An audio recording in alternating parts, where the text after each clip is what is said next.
नमस्कार दोस्तों, मैं पारुल चौहान आप सभी का स्वागत करती हूँ आपके अपने प्यारे से परिवार रोजगार विद अंकित में। कैसे हैं आप सभी? उम्मीद है अच्छे होंगे।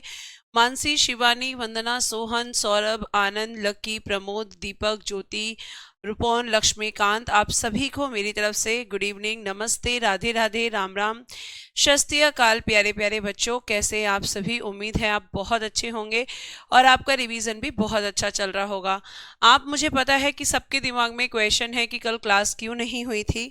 तो बेटा, कल मेरी तबीयत अचानक से बहुत ज़्यादा बिगड़ गई थी। कल मैंने 2 बजे वाली क्लास ली, उसी में मेरी तबीयत बहुत ख़राब हो गई थी। और आज भी मैं आपको ये बताऊं कि बहुत ज़्यादा फिट नहीं हूँ, लेकिन मुझे पता है कि आपका सिलेबस मुझे कंप्लीट करना है, आपको एक प्रॉपर टाइम मिल जाए रिवीजन के लिए। तो इसीलिए आपकी आज मैंने क्लास लगवाई है। कोशिश करूंगी कि क्लास 1.5 से 2 घंटे की ले लूं, लेकिन अगर मैं नहीं ले पाई तो 1 ही घंटे में क्लास ले पाऊंगी। बच्चे, खड़े होने में भी सक्षम नहीं हूँ। बीच बीच में थोड़ा सा बैठ बैठ के आपको पढ़ाने की कोशिश करूंगी। उम्मीद करूंगी आप सब मुझे थोड़ा सा कोऑपरेट करेंगे।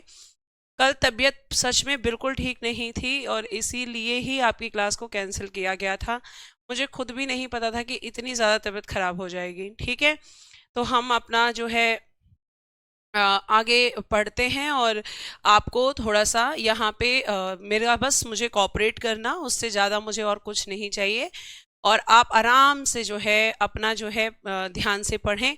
आपको पता है कि मैं लास्ट क्लास में आपको जो है इमरजेंसी प्रोविजंस यानी कि आपातकालीन उपबंध पढ़ा रही थी, जिसमें मुझे आज आपको राष्ट्रपति शासन के बारे में बताना है। ठीक है, तो चलिए फिर हम स्टार्ट करते हैं। नहीं बच्चे, थोड़ा सा पढ़ लीजिए। ऐसा नहीं है कि मैं छुट्टी नहीं कर सकती थी, लेकिन मुझे पता है ना कि आपका एग्ज़ाम है, और आपका एग्ज़ाम है तो थोड़ा सा मुझे भी कॉपरेट करना पड़ेगा और आपको भी करना पड़ेगा। ठीक है, तो प्लीज़ आप लोग जो है फटाफट से जल्दी से तैयार हो जाएं कॉपी और पेन के साथ। फिर हम आपका जो है स्टार्ट करते हैं क्लास को। आप जानते हैं, सबसे पहले तो मैं आपको याद दिला दूं जिसको नहीं पता है कि हम क्या पढ़ रहे थे। हम पढ़ रहे थे आपातकालीन उपबंध, यानी कि इमरजेंसी प्रोविज़न हम यहाँ पर पढ़ रहे थे। ये हमारा टॉपिक चल रहा था और इसमें मैंने नेशनल इमरजेंसी आपको पढ़ा दिया था। इमरजेंसी प्रोविज़न यानी आपातकालीन उपबंध। ठीक है, ये बेटा हमारा यहाँ पर टॉपिक चल रहा था और आप जानते हैं कि इसमें आज हमें पढ़ना है आर्टिकल 356, जिसमें आपका क्या दे रखा है, जिसमें दे रखा है मैम राष्ट्रपति शासन यानी कि प्रेसिडेंशियल रूल। ध्यान से सुनेंगे तो बच्चे सब समझ में आएगा। प्लीज फोकस करेंगे क्लास पे। ठीक है, प्रेसिडेंशियल रूल प्यारे बच्चे यानी कि राष्ट्रपति शासन आपका टॉपिक चल रहा है और राष्ट्रपति शासन आर्टिकल 356 में है। प्यारे बच्चे, थर्ड क्लास पीडीएफ और क्लास दोनों ही पढ़ चुकी हैं एप्लीकेशन पे, लेकिन वो क्लास ऊपर की तरफ पड़ गई है, उसको सीक्वेंस में लगाने के लिए मैंने बोल दिया है। एक बार एप्लीकेशन को ठीक से चेक कीजिए। 26 तारीख की क्लास संघ कार्यपालिका के नाम से एक क्लास आपको अलग से शो हो रही होगी। मैं बोल दूंगी कि सीक्वेंस में कर दें उसको। ठीक है, क्लास पड़ी हुई है, वो मैं चेक कर चुकी हूँ। चलिए अब ध्यान से सुनिए। राष्ट्रपति शासन आर्टिकल 356 में है, इतनी बात आपको ध्यान रखनी है। और यहाँ पे शासन शब्द क्यों यूज नहीं किया, आपातकाल शब्द क्यों यूज किया है हमने, क्योंकि आपका संविधान शासन शब्द का प्रयोग करता है, इसके लिए आपातकाल शब्द का प्रयोग नहीं करता है। ठीक है, अब प्यारे बच्चे अगर मैं आपसे आगे बात करती हूं तो ये आता है सबसे पहले कि जब राष्ट्रपति शासन लगता है तो आखिर इसका आधार क्या है, ग्राउंड क्या है, किस आधार पर राष्ट्रपति शासन को लगाया जाता है। ठीक है, जैसे राष्ट्रीय आपातकाल को 3 आधारों पर, तो इसका आधार क्या होता है, इसका आधार होता है बेटा लगाने का राज्यों में संवैधानिक तंत्र विफल होने पर। राज्यों में संवैधानिक तंत्र विफल होने पर, failed the constitutional machinery in states. ठीक है, लिखिएगा, failed the constitutional machinery in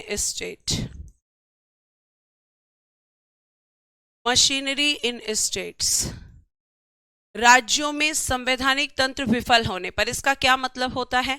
इसका मतलब होता है कि मैम जब राज्य अपने संविधान के हिसाब से काम नहीं करते, हमारा संविधान उनको जो करने के लिए कहता है कि भाई आपको क्या करना है, सेंटर के डायरेक्शंस को मानना है, केंद्र के आदेशों को मानना है, उसके निर्देशों को मानना है, लेकिन कोई स्टेट नहीं मानता, तो कहा जाता है कि भाई उस स्टेट में मशीनरी फेल हो चुकी है, वहां पे स्टेट कॉन्स्टिट्यूशन के हिसाब से काम नहीं कर रहा।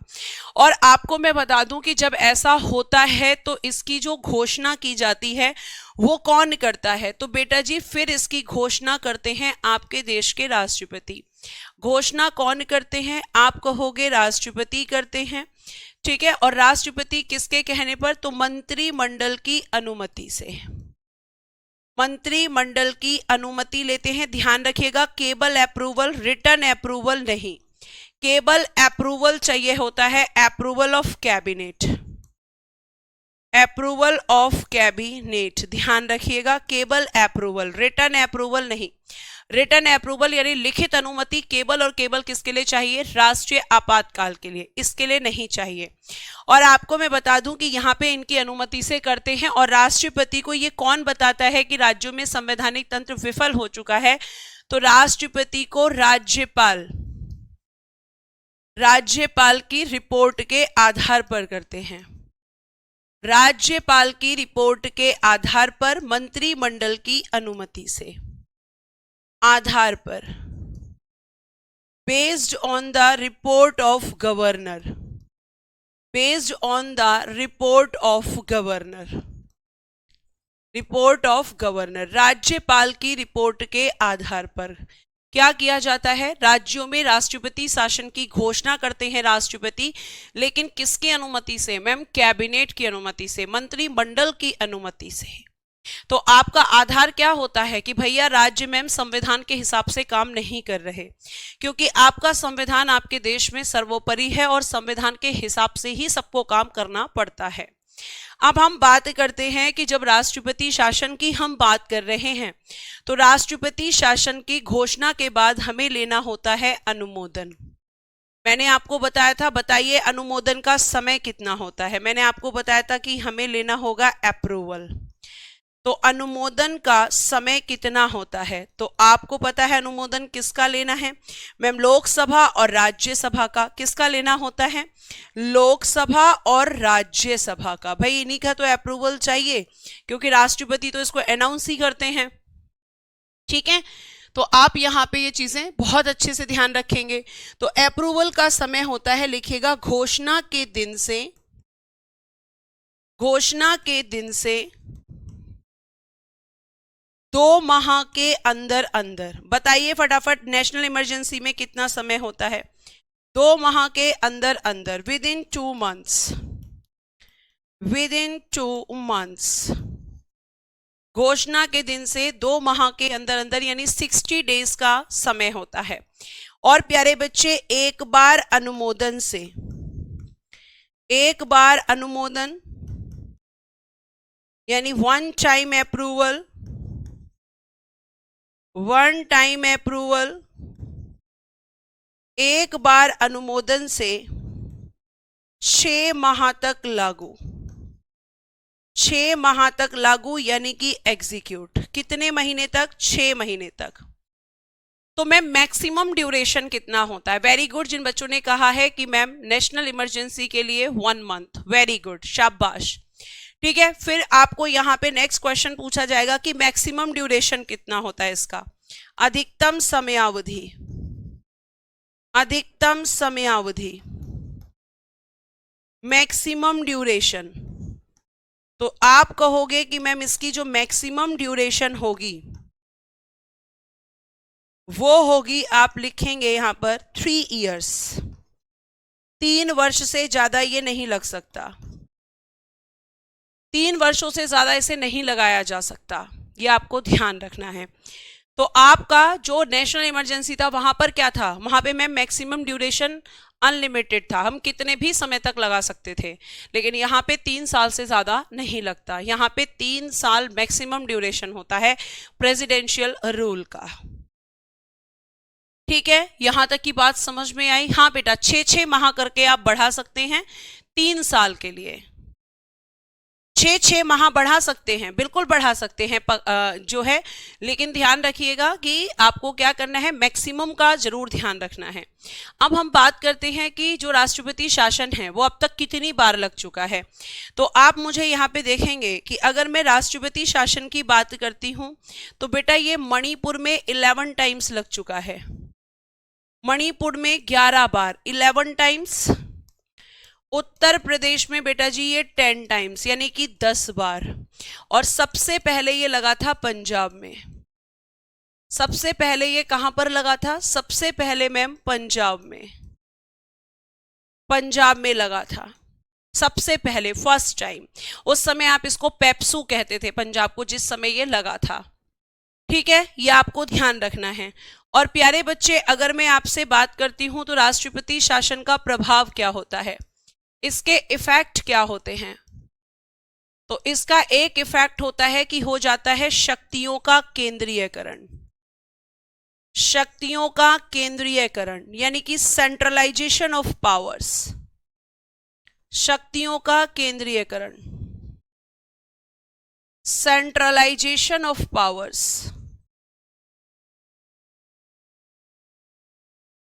पावर्स, यानी आपकी राज्य सरकार की शक्तियां किसके पास चली जाती हैं, केंद्र सरकार के पास। किसके पास चली जाती हैं मैम, केंद्र सरकार के पास चली जाती हैं इस समय। ठीक है, तो आप कहेंगे कि मैम पहली बार पंजाब में लगा था, मणिपुर में 11 टाइम्स, यूपी में 10 टाइम्स, और उसके बाद प्रभाव अगर हम बात करते हैं तो यहां पर शक्तियों का केंद्रीकरण हो जाता है। और बेटा इसको भी वापस कौन लेता है ना, तो वापस मैम लेने का अधिकार राष्ट्रपति को ही होता है। आपके राष्ट्रपति कभी भी इसको वापस ले सकते हैं, कभी भी वापस ले सकते हैं। नेक्स्ट होता है बेटा जी आर्टिकल 360, जो आज तक इंडिया में एग्जीक्यूट ही नहीं हुआ है। आर्टिकल 360 वित्तीय आपातकाल पढ़ाने से पहले एक रिस्पॉन्स दीजिए फटाफट, राष्ट्रपति शासन समझ में आया, फटाफट एक बार थम्स अप दीजिए बेटा जी। वित्तीय आपातकाल, national emergency, financial emergency, financial emergency, वित्तीय आपातकाल। तो हमें क्या क्या पॉइंट्स मैम, सबसे पहले तो आधार क्या होता है, यानी कि ग्राउंड क्या होता है। दूसरा, इसकी घोषणा कौन करता है। तीसरा मैम, इसका अनुमोदन का समय कितना होता है, अनुमोदन यानी कि अप्रूवल, अनुमोदन का समय कितना होता है, तीसरा पॉइंट। चौथा, अधिकतम समयावधि कितनी होती है। यही पॉइंट्स हम बना रहे हैं, मैक्सिमम ड्यूरेशन। रिस्पॉन्स आ चुका है, थैंक यू सो मच प्यारे बच्चे। मैक्सिमम ड्यूरेशन, और लास्ट की भाई इसका इफेक्ट क्या होता है, प्रभाव। ठीक है, यही पॉइंट्स हमने तीनों में बनाए हैं, ये हमें पता होने चाहिए। तो आप लोगों ने यहाँ पे क्या किया है, यहाँ पे मैम हमें सबसे पहले तो आपने बताना है कि जब वित्तीय आपातकाल है, पहले तो लिखना आज तक लागू नहीं हुआ, आज तक भारत में लागू नहीं, आज तक भारत में लागू नहीं। ठीक है, इंडिया में इसे कभी एग्जीक्यूट ही नहीं किया गया, ये बात आपको बहुत अच्छे से ध्यान रखनी है। आधार की जब हम बात करते हैं तो इसका आधार होता है बेटा जी वित्तीय अस्थिरता, वित्तीय अस्थिरता। वित्तीय अस्थिरता का मतलब है फाइनेंशियल अनस्टेबिलिटी, फाइनेंशियल अनस्टेबिलिटी। इसका क्या मतलब है मैम, इसका मतलब है बेटा कि जब किसी भी देश के पास इतना भी पैसा नहीं रहता कि वो अपने यहाँ के लोगों की जो बेसिक नीड्स हैं, जो उनकी आधारभूत आवश्यकताएं हैं, उनको भी पूरा नहीं कर पाता। जैसे उन्हें खाने के लिए नहीं दे पाए, पीने के लिए नहीं दे पाए, भूखमरी फैल जाए, तो फिर हम कहेंगे कि वो देश गरीब हो चुका है और उस देश में आपातकाल लगने की जरूरत है। कौन सा? वित्तीय आपातकाल। लेकिन इंडिया में टच वुड आज तक कभी भी ऐसी सिचुएशन नहीं आई है, कभी भी ऐसी सिचुएशन प्यारे बच्चे नहीं आई है। इतनी बात आपको ध्यान रखनी है। फिर बात आता है कि घोषणा कौन करता है, तो सीधी सी बात है, राष्ट्रपति ही करते हैं। अप्रूवल का समय कितना होता है, तो बेटा जी यहां भी घोषणा के दिन से 2 माह के अंदर अंदर 2 माह के अंदर अंदर,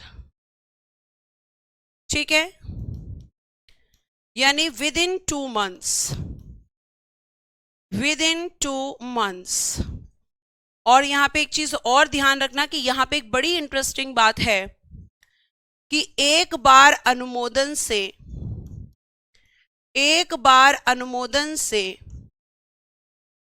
अनिश्चित समय तक लागू, मतलब आपको एवरी 6 ईयर यहां पे लेने की जरूरत नहीं है अप्रूवल, अनिश्चित समय तक लागू,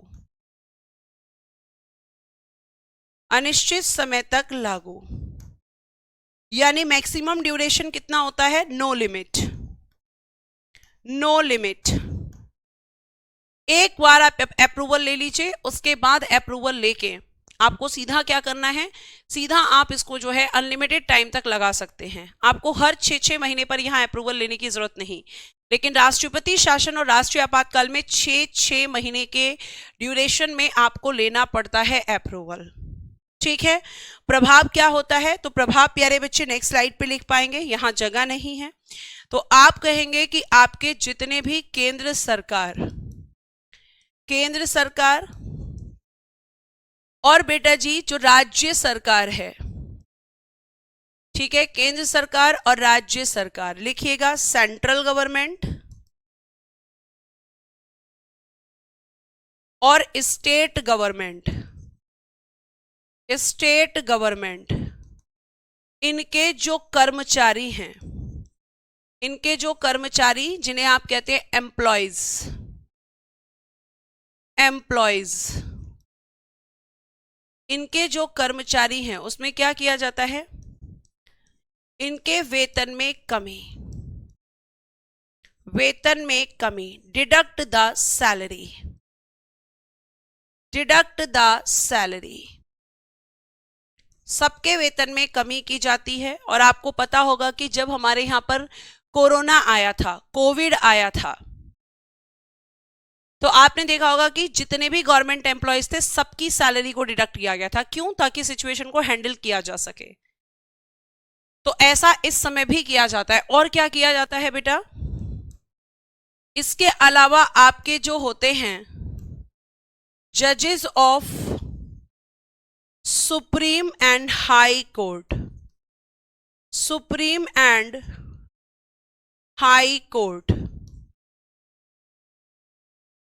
उच्चतम और उच्च न्यायालय के न्यायाधीश,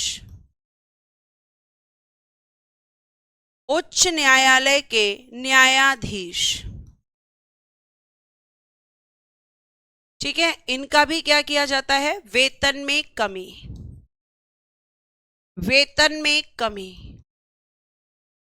डिडक्ट द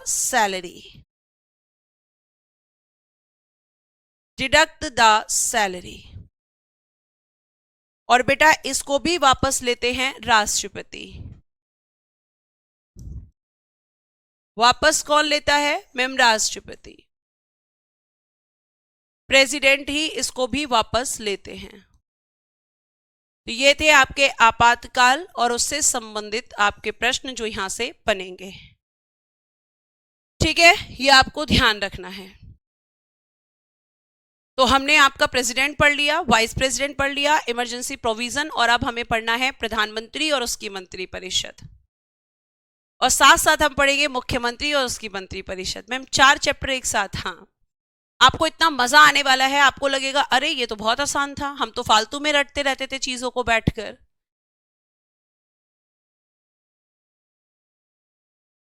ठीक है, इतनी बात आपको समझ में आ रही है? अगर आ गई है तो बेटा एक बार रिस्पॉन्स कीजिए और आपको पता है आपका रिस्पॉन्स क्या होता है।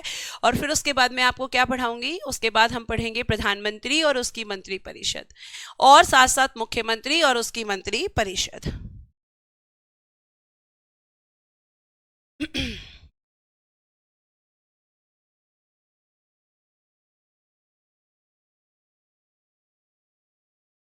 बहुत बढ़िया, बहुत बढ़िया। थैंक यू सो मच बच्चों रिस्पॉन्स करने के लिए।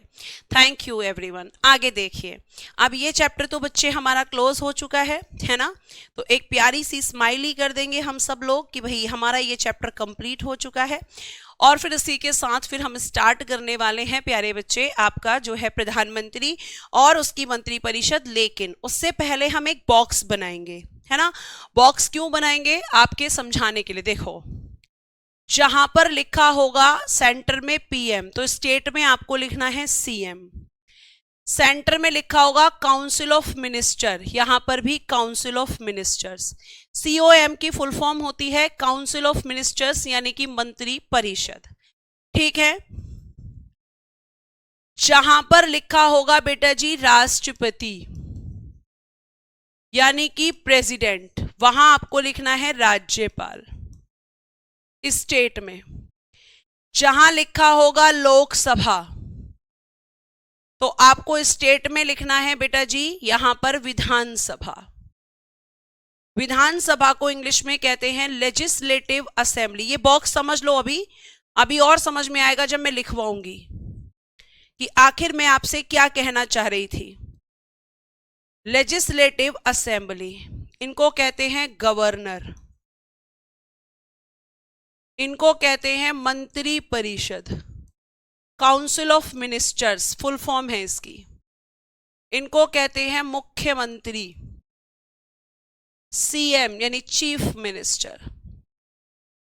ठीक है, अब देखो ध्यान से, जहां लिखा होगा संसद, इंग्लिश में कहते हैं पार्लियामेंट, वहां आपको लिखना है विधानमंडल।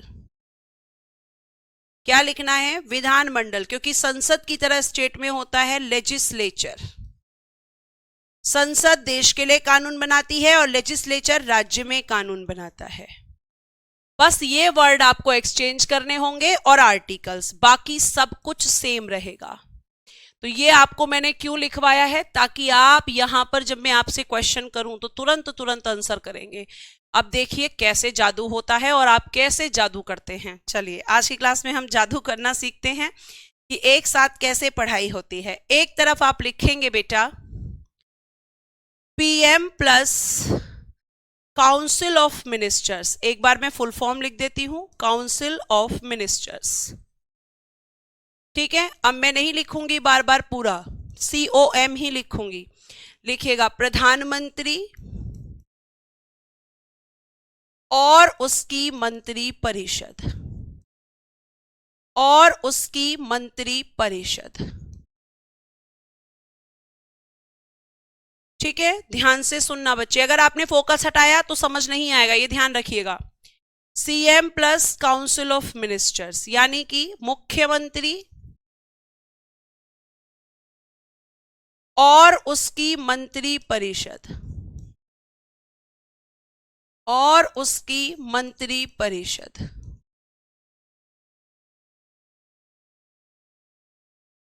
यहां तक की बात समझ में आ रही है? अब ध्यान से सुनो बेटा, कल क्लास नहीं हुई थी तो कल की क्लास कैसे दिखेगी? शुरू में ही तो बताया कि कल क्लास नहीं हुई थी। अब आगे सुनिए, सबसे पहले अगर मैं आपसे यहां पर बात करूं तो आप देखेंगे सबसे पहले हम लिखेंगे आर्टिकल नंबर 74। लिखा है राष्ट्रपति को सहायता एवं सलाह। सहायता एवं सलाह मतलब हेल्प एंड एडवाइस। सहायता एवं सलाह, help and advice of president. राष्ट्रपति को सहायता एवं सलाह देने के लिए देने के लिए एक काउंसिल ऑफ मिनिस्टर्स यानी मंत्री परिषद होगी, जिसका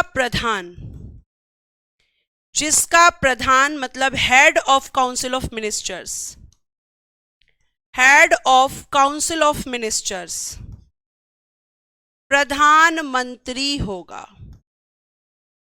प्रधानमंत्री यानी कि प्राइम मिनिस्टर होगा।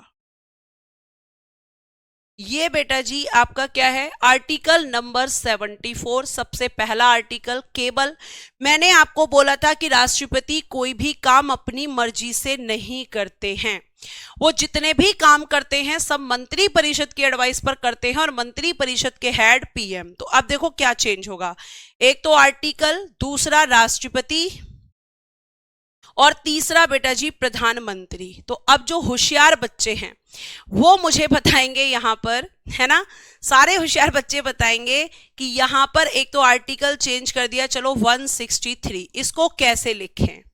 तो मैम आपने जहां लिख रखा है राष्ट्रपति, वहां लिख दीजिए राज्यपाल यानी कि गवर्नर। राज्यपाल को सहायता एवं सलाह, help and advice of governor, देने के लिए एक मंत्री परिषद होगी,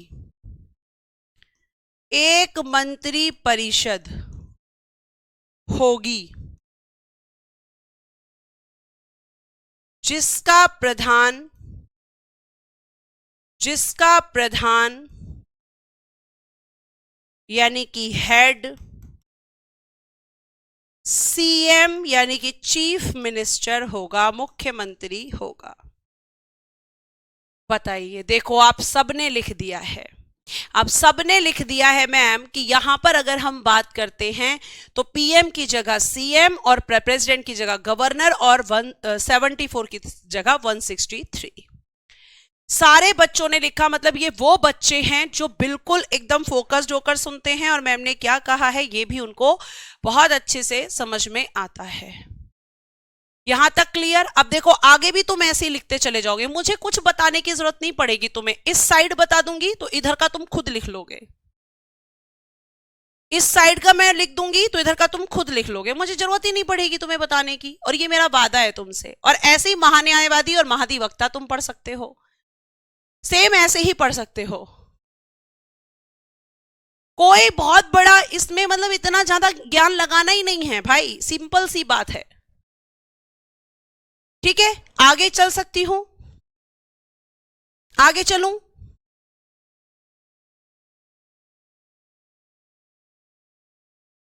राहुल बेटा याद तो याद करने से होगा,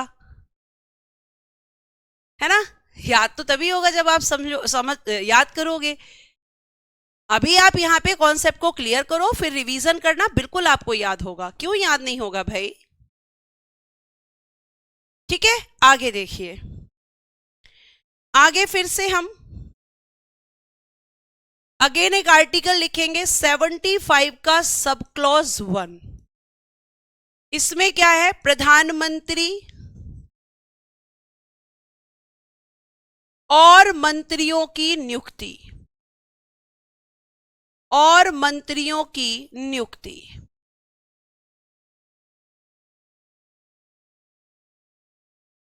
प्रधानमंत्री और मंत्रियों की नियुक्ति।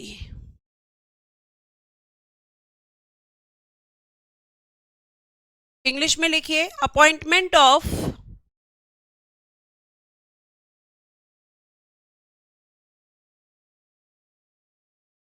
PM and minister.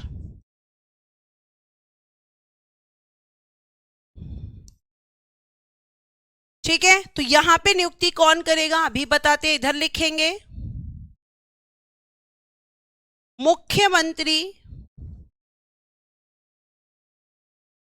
अच्छा आर्टिकल, सॉरी पहले आर्टिकल 164 का सब क्लॉज 1। मुख्यमंत्री और मंत्रियों की नियुक्ति।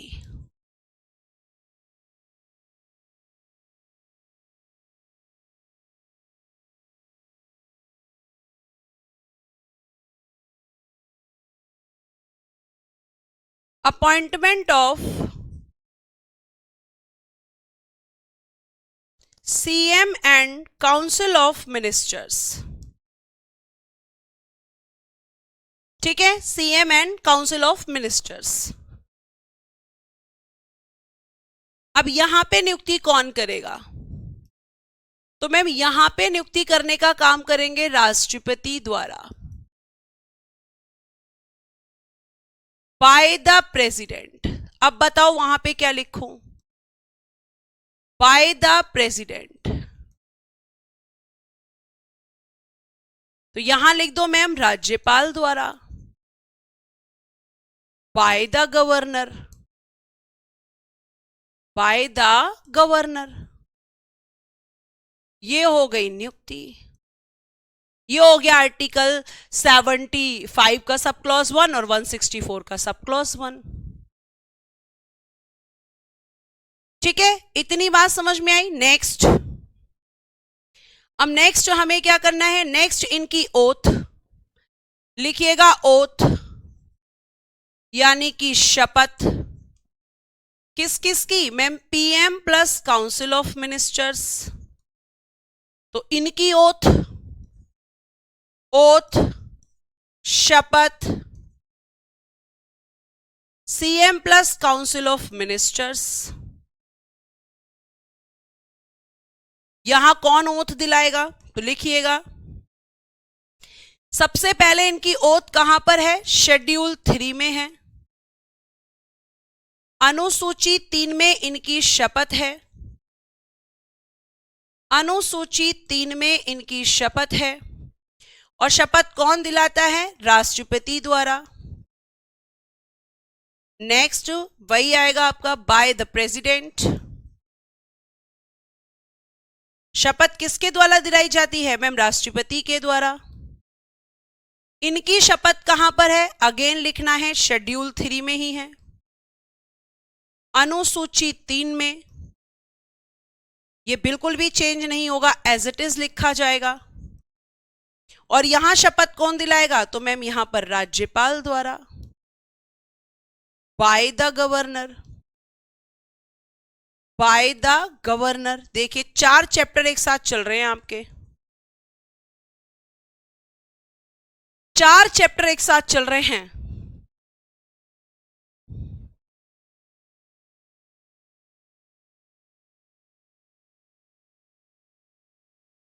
फिर मैम पीएम या मंत्री बनने के लिए योग्यता क्या होती है? क्वालिफिकेशन बताओ, इनकी क्वालिफिकेशन बताओ और फिर इनकी क्वालिफिकेशन बताओ।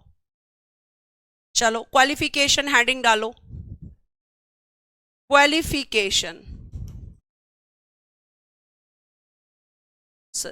योग्यताएं। तो केवल एक योग्यता होती है बेटा,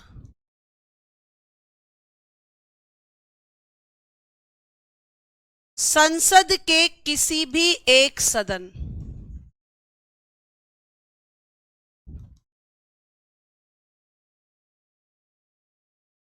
संसद के किसी भी एक सदन का सदस्य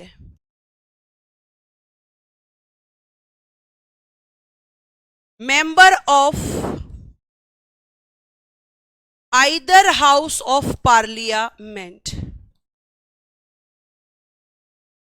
आइदर हाउस ऑफ पार्लियामेंट, संसद के किसी भी एक सदन का सदस्य होना अनिवार्य है। अब बेटा यहां लिखा है संसद, तो मैंने आपको बताया था उधर क्या लिखना होगा? उधर क्या लिखना होगा? विधानमंडल।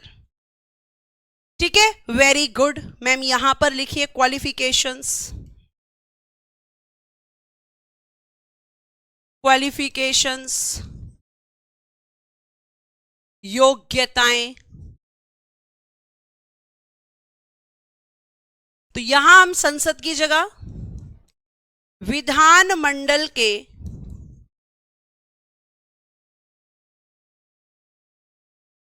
किसी भी एक सदन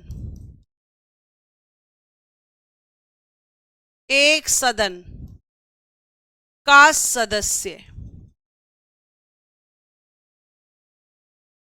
मेंबर ऑफ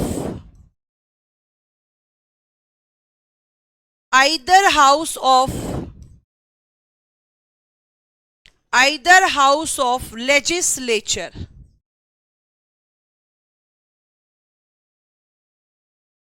होना अनिवार्य है। ये लीजिए भाई इनकी क्वालिफिकेशन,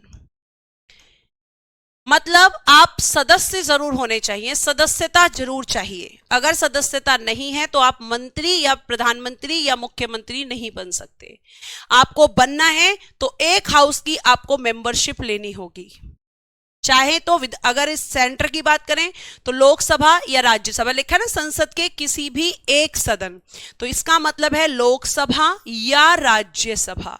और जहां लिखा है विधानमंडल, इसका मतलब है या तो विधानसभा या विधान परिषद, यानी लेजिस्लेटिव असेंबली और लेजिस्लेटिव काउंसिल। इनमें से किसी एक हाउस का मेंबरशिप कंपलसरी है, अगर नहीं हो तो नहीं बन सकते। यह आपको ध्यान रखना है, ठीक है। एज कितनी होनी चाहिए बता देते हैं, चलिए बहुत बढ़िया।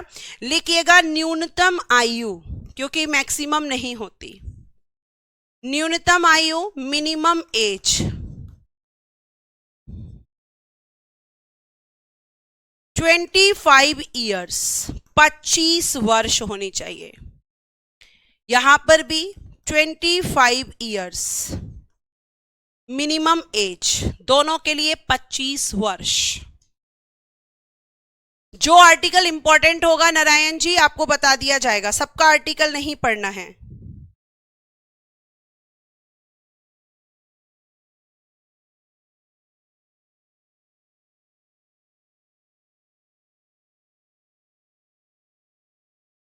ठीक है,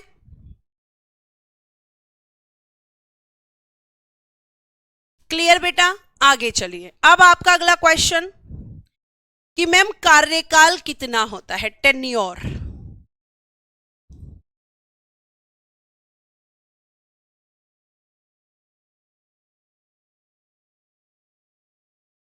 कार्यकाल कितना होता है?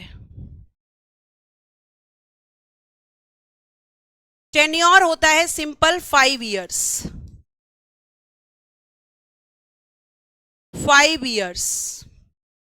और बेटा इधर लिख देना सेम, कॉपी कर देना पूरा, टेन्योर 5 ईयर्स, कार्यकाल 5 वर्ष। आगे मैक्सिमम एज नहीं होती बच्चे, मैक्सिमम की कोई लिमिट नहीं है। नेक्स्ट अगला पॉइंट लिखिएगा, मंत्री परिषद में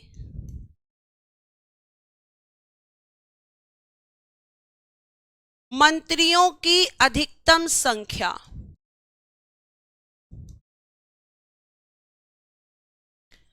मंत्री परिषद में मंत्रियों की अधिकतम संख्या लिखिएगा, maximum numbers of ministers in council of ministers. और यहां पे क्या लिखना है? सेम। ये लाइन भी सेम, इंग्लिश मीडियम वाले बच्चे भी, ठीक है, सेम, क्योंकि वहां कुछ चेंज नहीं होगा, एक शब्द का भी परिवर्तन नहीं होगा। तो लिखिएगा यहां पर कितनी होती है, लिखिएगा लोकसभा के कुल सदस्यों का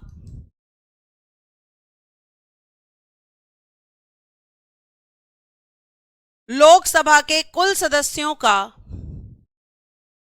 15%, यानी टोटल मेंबर्स ऑफ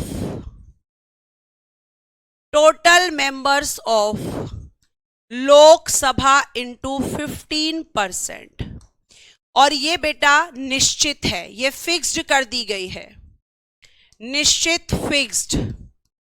और यहां से क्वेश्चन बनता है किस संशोधन के द्वारा मंत्री परिषद में मंत्रियों की संख्या को निश्चित किया गया है। बहुत सारे बच्चों ने 15% लिखकर भेज दिया था, है ना। तो किस संशोधन के द्वारा, तो लिखेंगे 91 कॉन्स्टिट्यूशन अमेंडमेंट 2003, 91वां संविधान संशोधन 2003। यहां पे लिखा है लोकसभा, यहां लिखेंगे विधानसभा के कुल सदस्यों का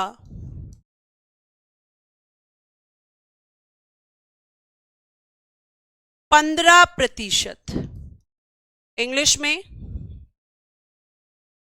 total members of legislative assembly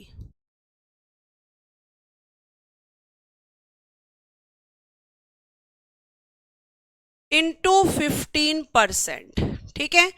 और यहां पर भी है निश्चित, यहां पर भी है fixed. Same amendment 91 constitution amendment 2003, खत्म।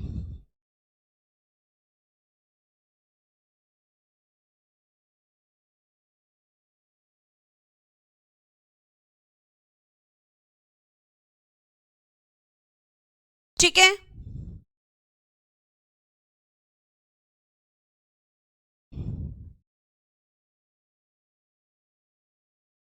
अब हम आते हैं नेक्स्ट, लिखिएगा मंत्रियों के प्रकार, types of ministers, types of ministers.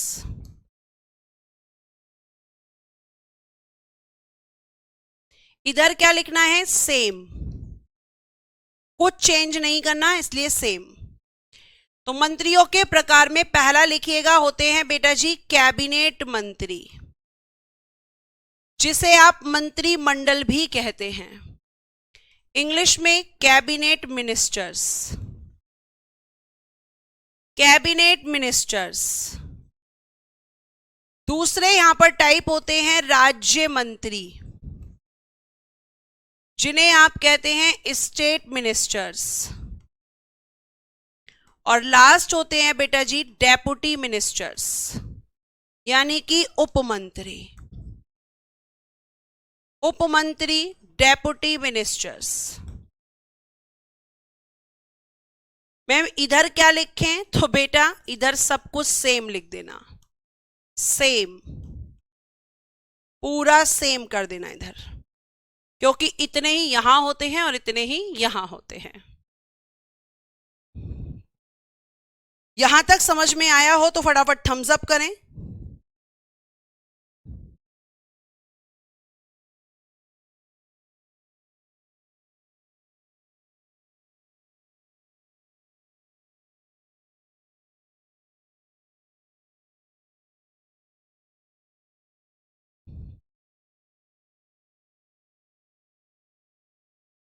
ठीक है, शुभम बेटा जहां आर्टिकल है वहीं तो बताया जाएगा, बता दिया जाएगा जो इंपॉर्टेंट है, सारे आर्टिकल आपको नहीं पढ़ने हैं। थैंक यू बच्चों रिस्पॉन्स करने के लिए। आगे देखो, आगे लिखो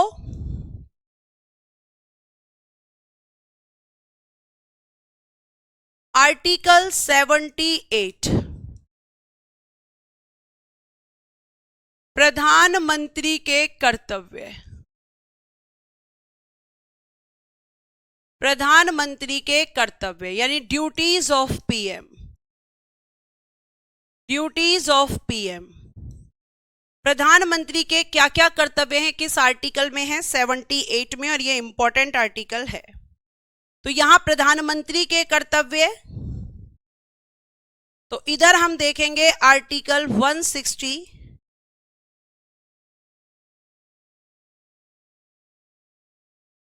आर्टिकल 167, और इधर आप लिखेंगे सीएम के कर्तव्य,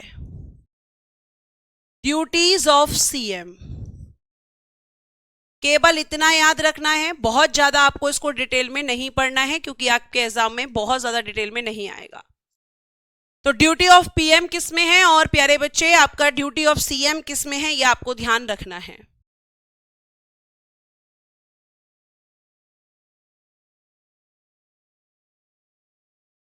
एक आर्टिकल और लिखिएगा, बहुत इंपॉर्टेंट है। आर्टिकल 75 का सब क्लॉज 3। आर्टिकल 75 का सब क्लॉज 3 बहुत बहुत इंपॉर्टेंट आर्टिकल है। इसमें क्या है?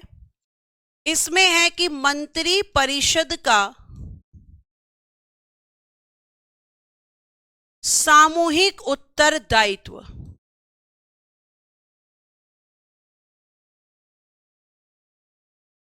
सामूहिक उत्तरदायित्व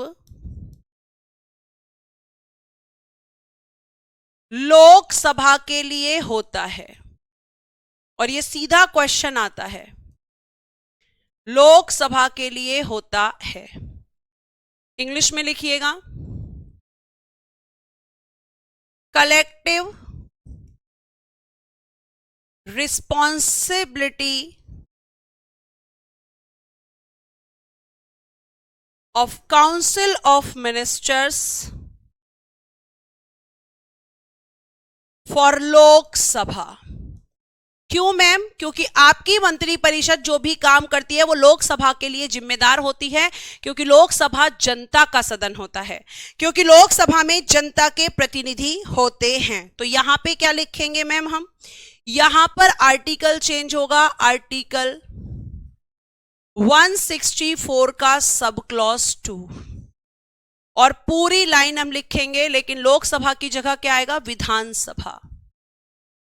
मंत्री परिषद का सामूहिक उत्तरदायित्व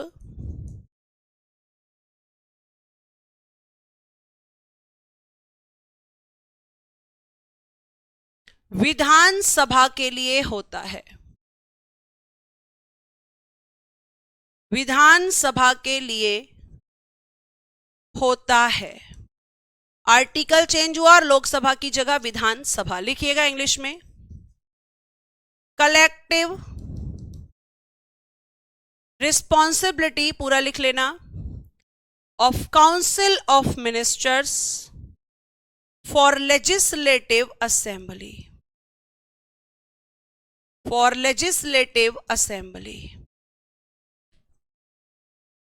यानी मंत्रियों को जवाब देना होता है लोकसभा के सदस्यों को कि वो काम कैसे कर रहे हैं, क्या कर रहे हैं।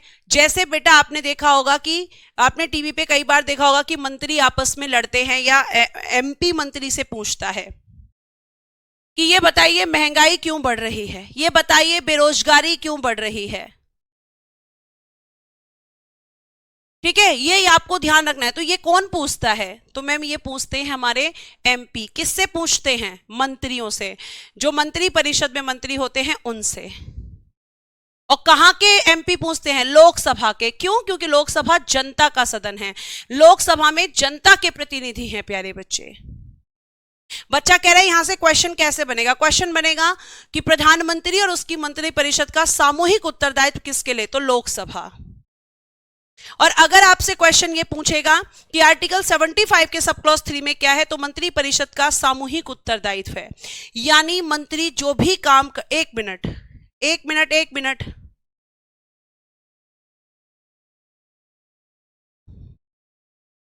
बेटा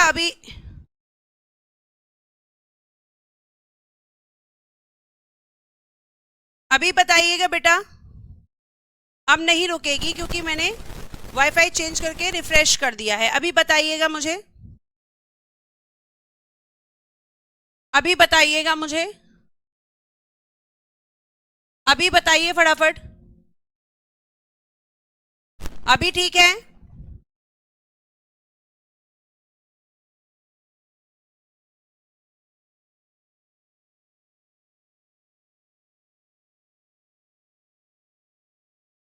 ठीक है, ओके। चलिए अब लास्ट लाइन इसमें लिख लीजिए, फिर हम ये चैप्टर भी क्लोज होता है। लिखिएगा यहां पर, प्रधानमंत्री प्लस काउंसिल ऑफ मिनिस्टर्स, राष्ट्रपति के प्रसाद पर्यंत, राष्ट्रपति के प्रसाद पर्यंत पद धारण करते हैं, पद धारण करते हैं। Hold the office PM and council of ministers pleasure of president. अब यहां पे समझने वाली चीज है, ध्यान से सुनना। प्लेजर ऑफ प्रेसिडेंट को अंडरलाइन करो और यहां पर प्रसाद पर्यंत।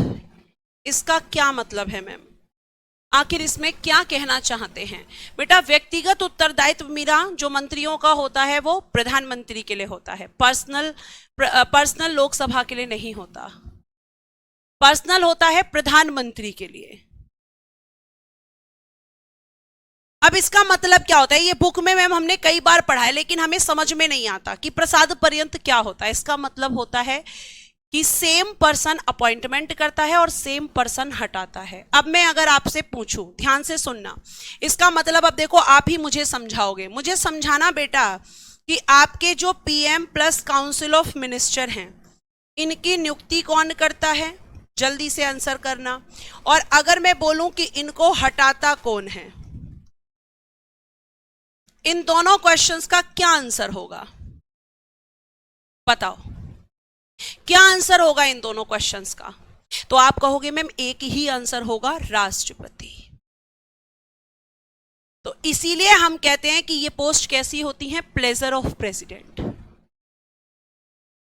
यानी सेम पर्सन अपॉइंट करे और सेम पर्सन जब हटाए तो वो पोस्ट कैसी होती है? प्लेजर। अब ऐसे ही यहां पे क्या लिखेंगे? यहां लिखेंगे CM plus council of ministers, राज्यपाल के प्रसाद पर्यंत, राज्यपाल के प्रसाद पर्यंत पद धारण करते हैं, पद धारण करते हैं।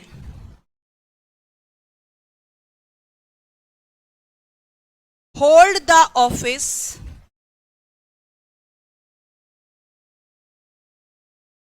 CM plus council of ministers pleasure of governor,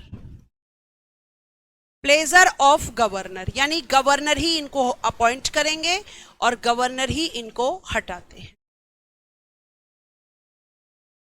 आ गई बात समझ में? अब रटने की जरूरत तो नहीं पड़ेगी।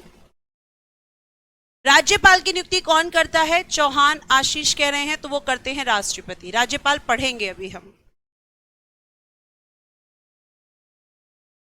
अब मुझे ये बताओ इतनी बात समझ में आ गई तुम्हें? अगर आ गई हो तो फिर मैं आगे बढ़ जाती हूं। बताओ जल्दी से, आ गई समझ में?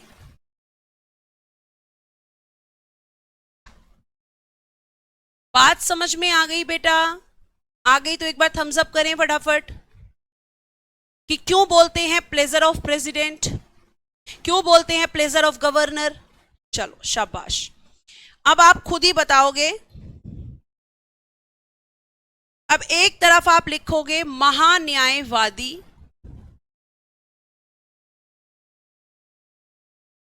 जिसे हम कहते हैं अटॉर्नी जनरल,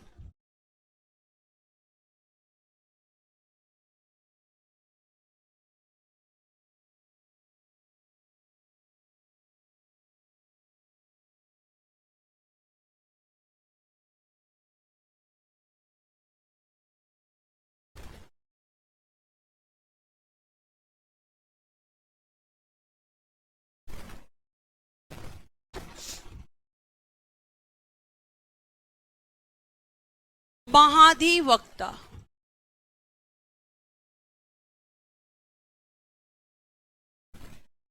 महाधिवक्ता। छोटे से चैप्टर हैं। एडवोकेट जनरल,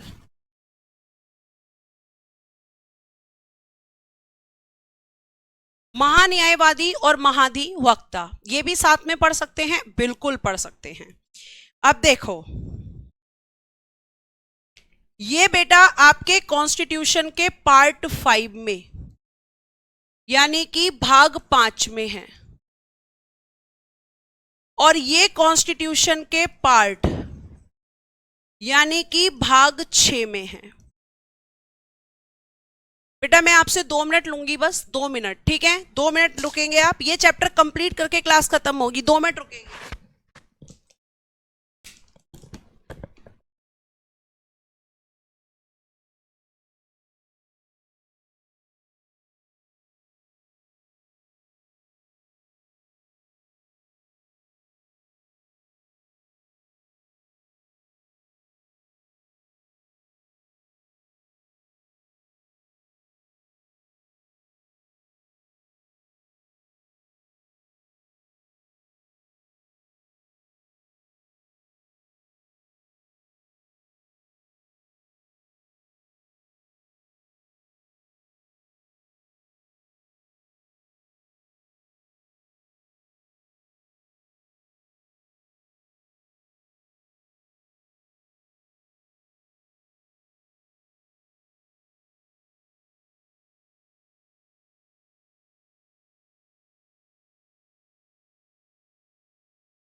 सॉरी बेटा, थोड़ा सा डिस्टर्ब हुए आप, सॉरी। चलिए कंटिन्यू करते हैं, जल्दी से खत्म हो जाएगा, बहुत लंबा चैप्टर नहीं है ये, बहुत ज़्यादा प्यारे बच्चे, आपका बहुत बड़ा चैप्टर नहीं है, इसीलिए स्टार्ट करते हैं। कूल माइंड के साथ पढ़िए एकदम। चलिए, हाँ, फिर मैं रेस्ट कर लूँगी, ठीक है? चलो, महान्यायवादी या महाधिवक्ता के बारे में हम बात करते हैं। सबसे पहले तो आप ये जान लीजिए आखिर ये लोग कौन होते हैं, आखिर ये लोग कौन होते हैं। तो प्यारे बच्चे, अगर मैं आपसे यहाँ पर बात करूँ तो आप मुझे ये बताओ कि अगर आप पे कोई केस हो जाता है, ध्यान से सुनना, मान लीजिए इन फ्यूचर ऐसा एग्जाम्पल लेना है, ऐसा कभी ना हो, ईश्वर ना करे आपके साथ ऐसा कभी हो, लेकिन अगर केस हो जाता है और आप पे केस होने के बाद में आपको लीगल एडवाइस चाहिए, तो आप किसके पास जाते हो? तो शार अभी बताऊंगी बेटा डिफरेंस क्या होता है दोनों में, पेशेंस रखें। पहले मेरे प्रश्न का उत्तर करें कि अगर आप किसी भी कानूनी मामले में फंसते हैं तो आप फिर किसकी मदद लेना पसंद करेंगे? आपकी मदद कौन कर सकता है? आपको किसी केस से कौन बचा सकता है? बताइए। ये मेरा एक सिंपल सा क्वेश्चन है, इतना आसान सा प्रश्न है, आप आराम से इस प्रश्न का उत्तर दे पाने में सक्षम हैं। तो आप मुझे बताइए कि कौन आपके केस में आपकी हेल्प करता है? खुशी ने सबसे पहले आंसर दिया है कि मैम एडवोकेट, मैम अधिवक्ता, मैम हमारी मदद करता है एडवोकेट। शाबाश। तो जिस तरीके से तुम्हें एडवोकेट की जरूरत होती है, ऐसे ही तुम्हारी सरकारों को भी एडवोकेट की जरूरत होती है। तो प्यारे बच्चे, अगर मैं साधारण शब्दों में आपको समझाऊं तो महान्यायवादी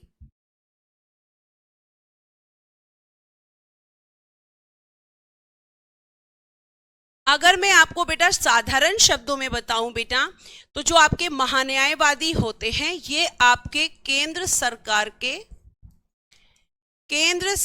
के वकील होते हैं।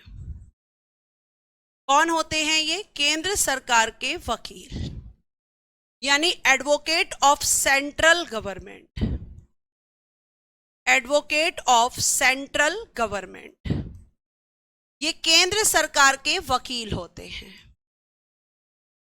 ठीक है, यानी ये किसके लिए काम करते हैं? सेंट्रल गवर्नमेंट के लिए। तो जब सेंट्रल गवर्नमेंट को जरूरत है तो वही स्टेट गवर्नमेंट को भी है। तो ये कौन होते हैं? ये मैम राज्य सरकार के वकील होते हैं। Advocate of state government, advocate of state government. Ma'am ये हमारी राज्य सरकार के वकील होते हैं, क्योंकि दोनों को जरूरत पड़ती है। तो अब आपको डिफरेंस समझ में आया कि महाधिवक्ता राज्य में काम करते हैं और महान्यायवादी बेटा सेंटर में काम करते हैं। मैम इतनी बात समझ में आई? आगे चलिए, आगे प्यारे बच्चे, आगे मैं फिर से आपसे बात करूंगी और आपको ये बताऊंगी कि जो आपके इनके बारे में आपको ये भी लिखना है कि ये कौन होते हैं। तो मैम ये क्या कौन होते हैं?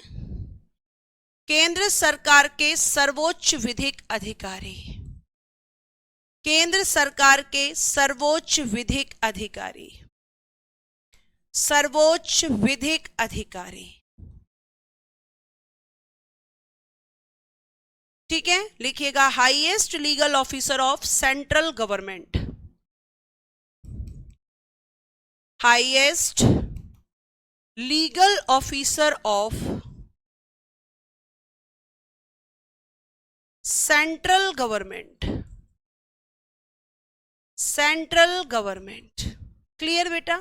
और यहां क्या लिखेंगे? यहां लिखेंगे मैम हम राज्य सरकार के सर्वोच्च विधिक अधिकारी, सर्वोच्च विधिक अधिकारी।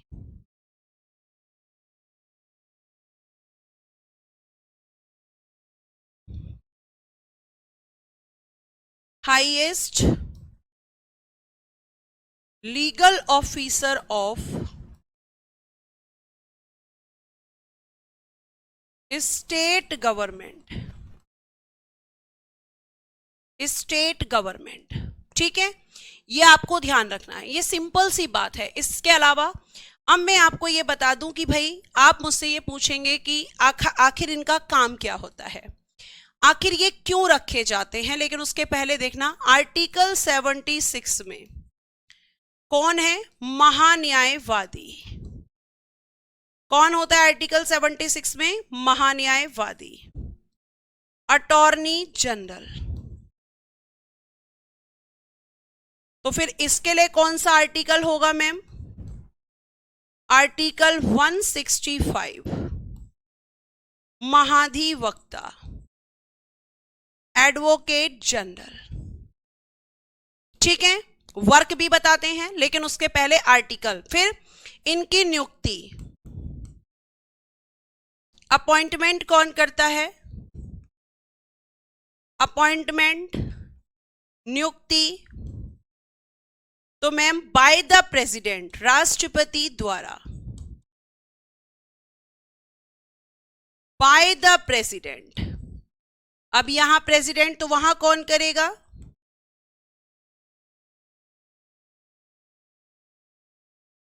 नियुक्ति राज्यपाल द्वारा, appointment by the governor, bye the governor. ठीक है, इनकी नियुक्ति होती है बाय द गवर्नर। इतनी बात समझ में आ रही है? यहां तक समझ में आया? तो यहां नियुक्ति होती है तो कौन करता है? सेंटर में, और आपकी स्टेट में तो मैम गवर्नर। आगे देखिए, अब बात आ जाती है कि इनमें और क्या डिफरेंस हो सकता है। तो नेक्स्ट देखिएगा। अब हम बात करते हैं कि ये भी क्या है, लिखिएगा राष्ट्रपति के प्रसाद पर्यंत पद धारण,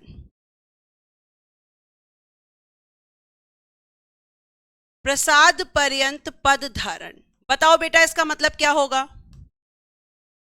hold the office, pleasure of governor, pleasure of governor, देखते हैं कितने बच्चे, sorry pleasure of president, governor तो इधर आएंगे, लिखिएगा राज्यपाल के प्रसाद पर्यंत पद धारण, होल्ड द ऑफिस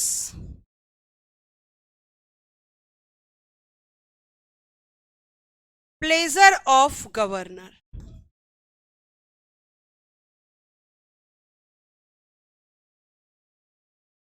बताइए जल्दी से।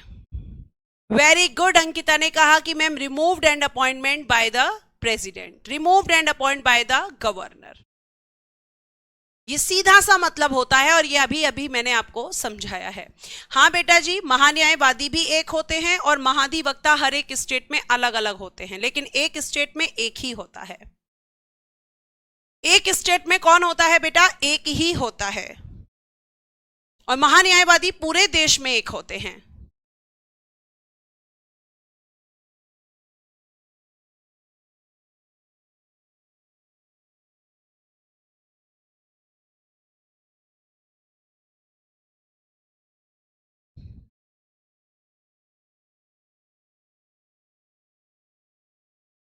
ठीक है, वेरी गुड, जिन्होंने प्लेजर का मतलब मुझे बताया। नेक्स्ट, अब मैम हमारे दिमाग में एक यहां पर क्वेश्चन है। क्वेश्चन ये है कि इनका कार्य क्या होता है, फंक्शन।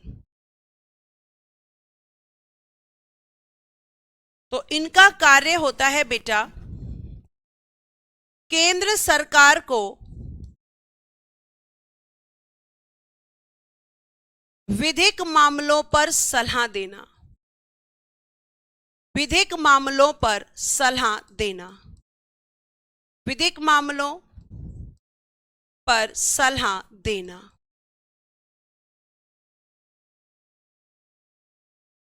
ठीक है, यानी जो लीगल मैटर्स होते हैं उन पे आपका क्या करना, तो आप कहेंगे कि मैम उन पर एडवाइस देना, क्योंकि ये लीगल मैटर्स के लिए ही रखे जाते हैं, ये वकील होते हैं केंद्र सरकार के। और यहां पे लिखेंगे राज्य सरकार को विधिक मामलों की इंग्लिश लिख लेना लीगल मैटर्स, विधिक मामलों पर सलाह, advise on legal matters, advise on legal matters, विधिक मामलों पर सलाह देना।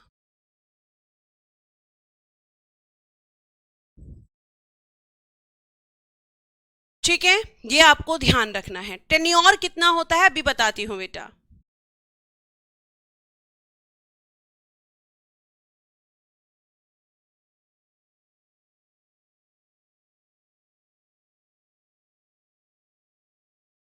आगे आइए, टेन्योर कितना होता है मैम?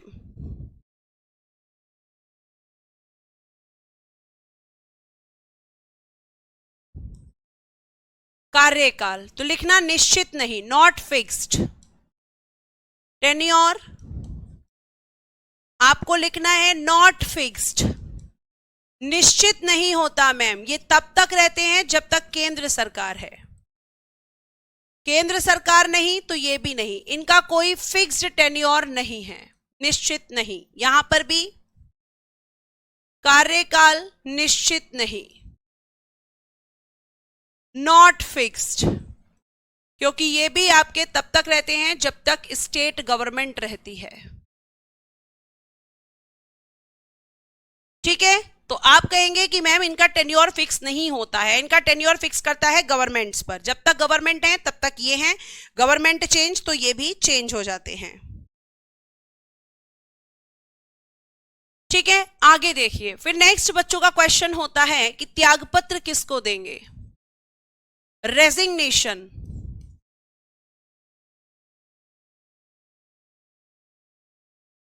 तो बेटा ये रेजिग्नेशन देंगे राष्ट्रपति को, महान्यायवादी, अब ये राष्ट्रपति को देंगे तो राज्यपाल किसको देंगे, वो सॉरी महाधिवक्ता किसको देंगे, राज्यपाल को। त्यागपत्र राज्यपाल को।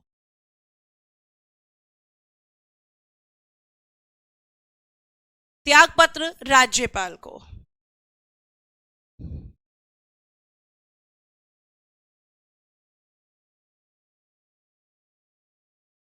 ठीक है, अब हम लिखते हैं कि महान्यायवादी बनने के लिए हमारे पास क्या क्वालिफिकेशन होनी चाहिए और महाधिवक्ता बनने के लिए क्वालिफिकेशंस। यही क्वालिफिकेशन सुप्रीम कोर्ट का जज बनने के लिए होनी चाहिए, तो मैं आपको वहां नहीं लिखवाऊंगी, इसीलिए यहां ध्यान से समझना। योग्यताएं, क्वालिफिकेशंस, तो ये क्वालिफिकेशंस दी गई हैं आपकी जो सुप्रीम कोर्ट के जजेस की होती हैं आर्टिकल 124 के सब क्लॉज 3 में। पहली क्वालिफिकेशन, भारत का नागरिक हो, citizen of India, citizen of India.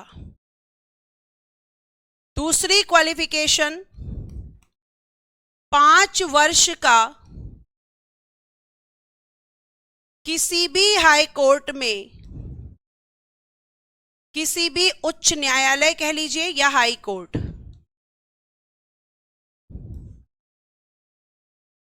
किसी भी हाई कोर्ट में न्यायाधीश का अनुभव, न्यायाधीश का अनुभव, एक्सपीरियंस ऑफ जज, एक्सपीरियंस ऑफ जज।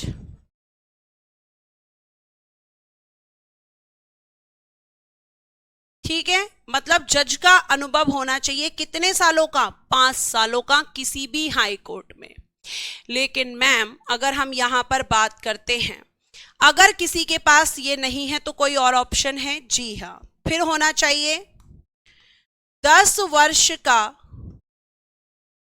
अधिवक्ता यानी एडवोकेट का अनुभव किसी भी हाई कोर्ट में, किसी भी हाई कोर्ट में, हाई कोर्ट कह लो या उच्च न्यायालय। आप कहो अगर ये भी नहीं हो तो, अगर मैम ये भी नहीं होगा तब क्या होगा, अगर मान लीजिए ये भी नहीं है, ये भी नहीं है, तो क्या हो सकता है, तो लिखिएगा, लिख लीजिएगा, फिर तीनों को समझाती हूं। राष्ट्रपति की राय में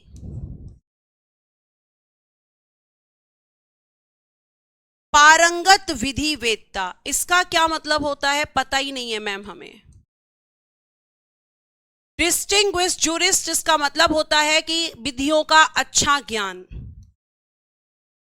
डिस्टिंग्विश्ड जूरिस्ट, जिसके पास विधियों का अच्छा ज्ञान हो, जिसके पास वही नॉलेज हो जो एक वकील को या एक जज को प्रैक्टिस के बाद आती है।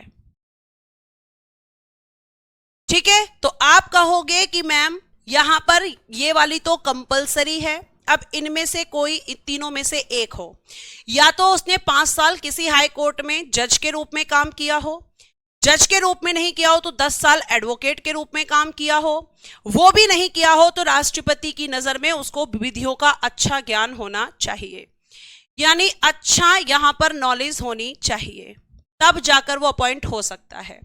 तो ये किसकी क्वालिफिकेशंस थी, तो मैम ये क्वालिफिकेशंस थी महान्यायवादी बनने की, और यही क्वालिफिकेशन होती हैं सुप्रीम कोर्ट के जज की, सेम क्वालिफिकेशन।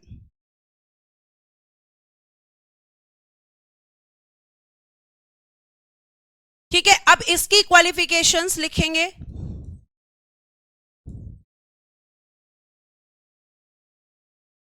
और इसकी क्वालिफिकेशन महाधिवक्ता की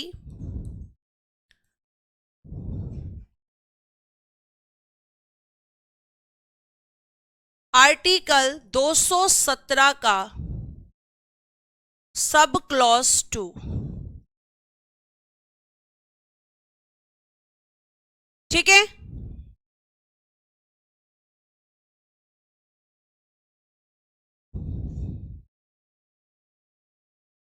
चलिए यहां लिखिए, पहला इसका होता है भारत का नागरिक, सिटीजन ऑफ इंडिया। दूसरा 10 वर्ष का अधिवक्ता का अनुभव।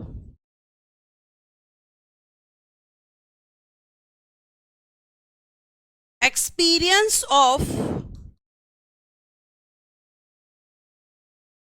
एडवोकेट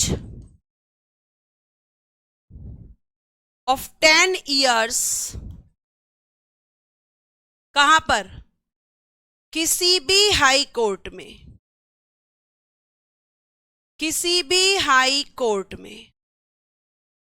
और मैम अगर ये नहीं है तो, और या ये नहीं है तो 10 वर्ष तक किसी भी न्यायिक पद को, न्यायिक पद, जुडिशियल ऑफिस, किसी भी न्यायिक पद को धारण किया हो, मतलब किसी ऐसी पोस्ट पर काम किया हो जैसे आपके जज का या वकील का होता है। तो ये इसके पास 2 चॉइस होती हैं और इसके पास 3 चॉइस होती हैं।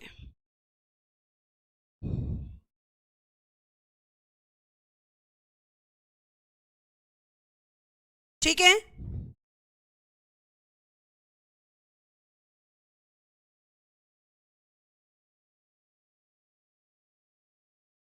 इतनी बात समझ में आ गई? अगर आ गई हो तो फिर लास्ट आर्टिकल लिखवाती हूं दोनों का, क्लास को क्लोज करते हैं।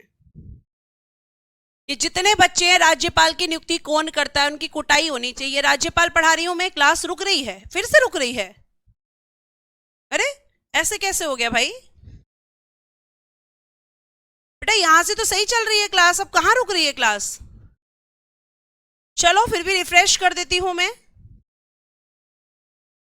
बेटा यहां से ओके है, एक बार अपनी तरफ से चेक कीजिए, इधर से नहीं है अब बफरिंग। यहां से क्लास नहीं है बेटा, बफरिंग नहीं है यहां से। बच्चे एक बार चेक कीजिए अपनी तरफ से।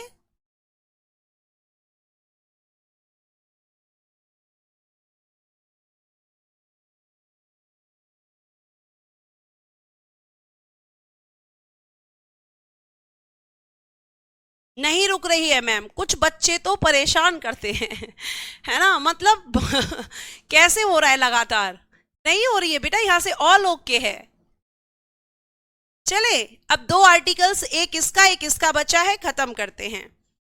तो ये आपकी क्वालिफिकेशंस थी बच्चे, दोनों की क्वालिफिकेशंस को हमने डिस्कस किया। अब हम डिस्कस करेंगे आर्टिकल 88, जो कि इंपॉर्टेंट हो जाता है एग्जाम के पॉइंट ऑफ व्यू से। आर्टिकल 88 इसमें क्या कहा गया है? देखो इसमें यह कहा गया है कि भैया महान्यायवादी को अधिकार दिए गए हैं। महान्यायवादी, इनको कहा गया है कि अटॉर्नी जनरल साहब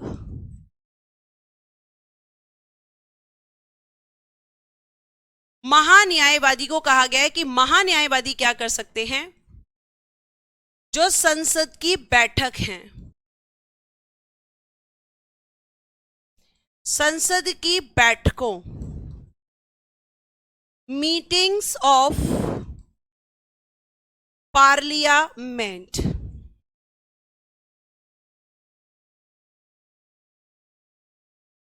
संसद की बैठकों में भाग ले सकते हैं। भाग यानी कि 5 मिनट,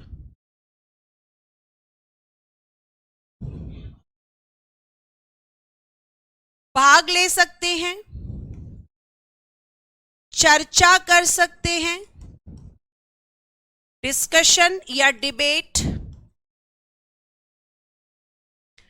भाग ले सकते हैं, चर्चा कर सकते हैं। और बेटा नेक्स्ट लिखिएगा, मतदान यानी कि वोटिंग नहीं कर सकते। तो बोलने का अधिकार है, भाग लेने का, लेकिन मतदान का नहीं। क्यों मैम? मतदान का क्यों नहीं है मैम? मतदान का अधिकार क्यों नहीं है? वोटिंग का राइट क्यों नहीं है?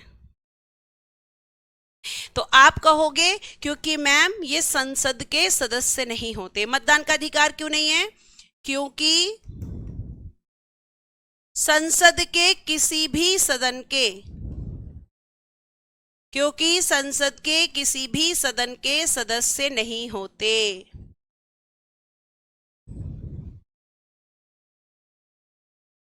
सदस्य नहीं होते क्योंकि मैम मेंबर ही वोटिंग कर सकता है और ये तो मेंबर ही नहीं है, इसलिए।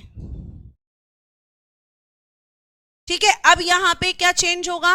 आर्टिकल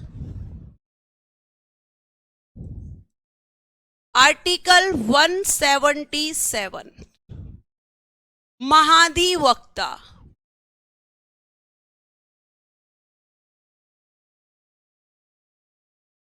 एडवोकेट जनरल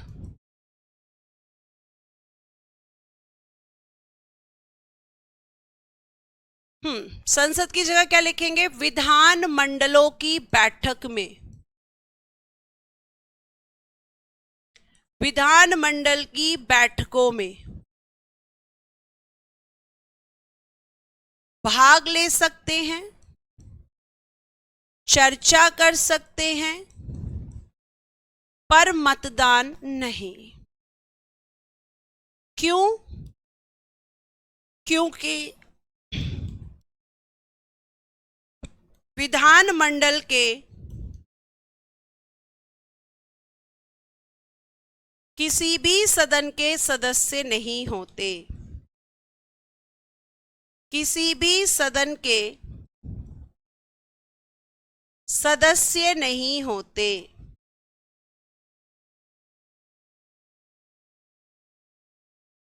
तो ये आपका कंप्लीट होता है और कल हम स्टार्ट करेंगे गवर्नर।